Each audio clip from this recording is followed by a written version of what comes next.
Assalamualaikum warahmatullahi wabarakatuh. Berjumpa kembali dengan saya Sam Singo, tentunya masih dalam channel Singo Deso. Bagaimana kabar kawan-kawanku semuanya? Semoga dalam keadaan sehat walafiat, tanpa kurang suatu apapun, tentunya dimurahkan rezekinya dan dilancarkan usahanya. Amin. Dalam video kali ini channel Singo Deso akan berbagi info tentang keadaan di Korea ya, terutama buat kawan-kawan yang masih berada di Indonesia yang mau bekerja ke Korea. Ada kabar gembira banget tentunya yang sangat dinantikan oleh kawan-kawan semuanya yang mau ke Korea, baik bekerja ke Korea secara resmi maupun yang mau pengen tour ya, intinya seperti itu, atau pengen jalan-jalan. Nah, di bulan Mei ini, awal bulan Mei ini ya, bahwa di Korea sudah dibebaskan untuk melepaskan masker, sudah tidak diwajibkan lagi untuk memakai masker di luar ruangan. Akan tetapi kalau di dalam ruangan ataupun di dalam kendaraan umum masih diwajibkan pakai masker.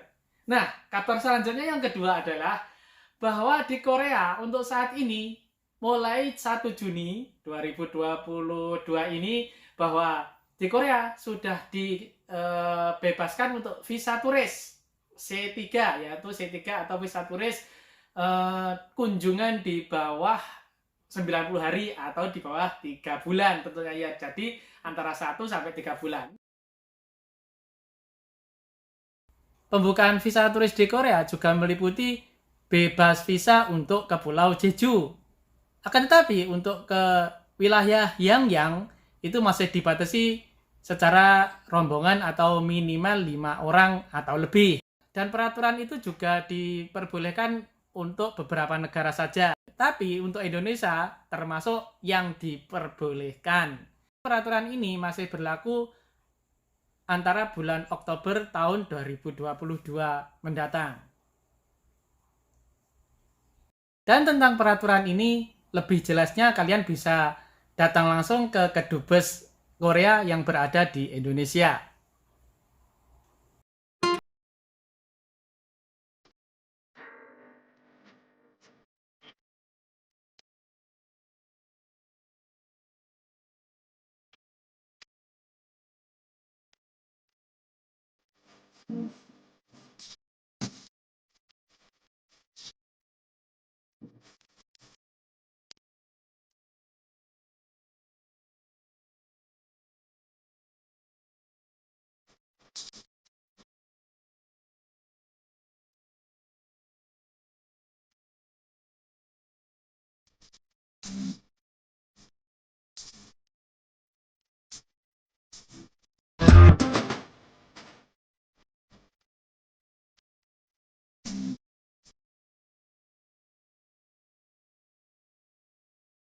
Nah, dengan berita tersebut, tentunya itu sangat menggembirakan sekali dan untuk kesempatan secara logika ya, ini untuk kesempatan bekerja ke Korea, tentu sangat terbuka. Jadi, apa ya, berarti sudah agak-agak mulai menuju ke normal seperti dulu. Karena antara sampai 2 tahunan ini, dari tahun 2020, 2021, dan sekarang 2022 ini, Korea betul-betul menjadi sebuah negara yang agak-agak sepi ya dari orang asing. Karena apa? Karena tidak ada pemberangkatan dan tidak ada di negara-negara yang biasa memasok tenaga kerja asing ke Korea itu tidak ada pemberangkatan sama sekali. Meskipun dari beberapa bulan kemarin itu sudah bisa memberangkatkan dari negara-negara pemasok tenaga kerja ke Korea, itu cuma sedikit-sedikit ya, jadi berangsur-angsur. Nah, dengan kabar ini tentunya sudah saya bilang tadi bahwa Korea sudah semakin terbuka sekali, sudah mulai terbuka sekali dengan orang asing, dengan tenaga asing tentunya ya. Jadi kesempatan untuk berangkat ke Korea itu tentunya lebih besar daripada hari-hari yang kemarin, bulan-bulan yang kemarin. Nah, sekarang peraturannya cuma itu dulu. Nanti selanjutnya tentunya apabila ada progres yang bagus dan tentunya Korea sudah ada peraturan-peraturan baru lagi yang memungkinkan untuk menjadikan Korea itu normal kembali seperti dulu, itu sangat-sangat bagus buat penempatan tenaga kerja di Korea.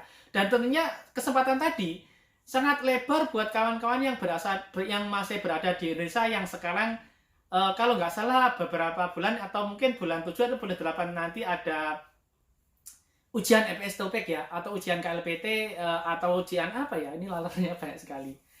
Sudah dibuka di Indonesia untuk memberangkatkan tenaga kerja ke Korea.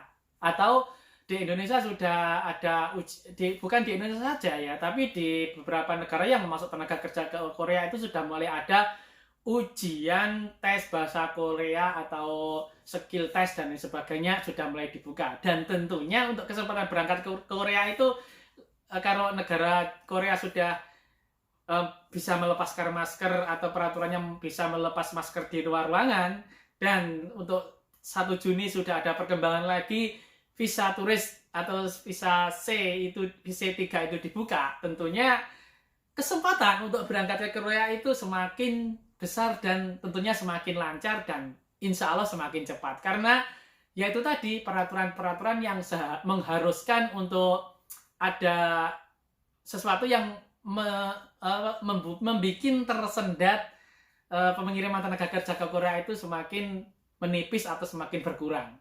Nah, dan tentunya dengan kabar ini merupakan kabar yang sangat bagus buat kawan-kawan yang masih berada di Indonesia.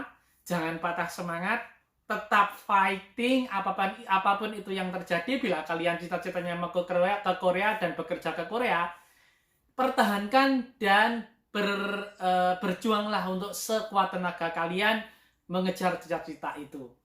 Seperti saya dulu, contohnya ya sama, cuman bedanya dulu memang terlalu banyak sekali peminat untuk bekerja ke Korea sebelum corona ya. Itu memang betul-betul pengiriman dari Indonesia itu silih berganti, dan di Korea sendiri itu dari kita, orang-orang kita maupun dari orang-orang asing di Korea itu yang sudah habis kontrak banyak sekali yang memutuskan untuk swasta seperti itu. Jadi sekali lagi tetap semangat, terus kejar cita-citamu, jangan hiraukan omongan orang-orang lain di sekitarmu yang menghambat ataupun dan lain sebagainya yang mengecilkan keinginanmu untuk bekerja ke Korea. Tetap semangat dan fighting. Oke, bila ada kata-kata yang kurang berkenan di video ini, saya mohon maaf yang sebesar-besarnya.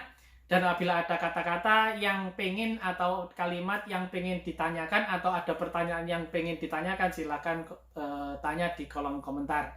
Dan tentunya saya akan dengan senang hati menjawab pertanyaan-pertanyaan tersebut dengan sesuai kemampuan yang saya ketahui dan tidak mengada-ngada ya, tentunya sesuai dengan pengalaman yang sudah saya alami dan saya ketahui selama di Korea ini. Oke, demikian saja dan saya akhiri. Wassalamualaikum warahmatullahi wabarakatuh. Bye.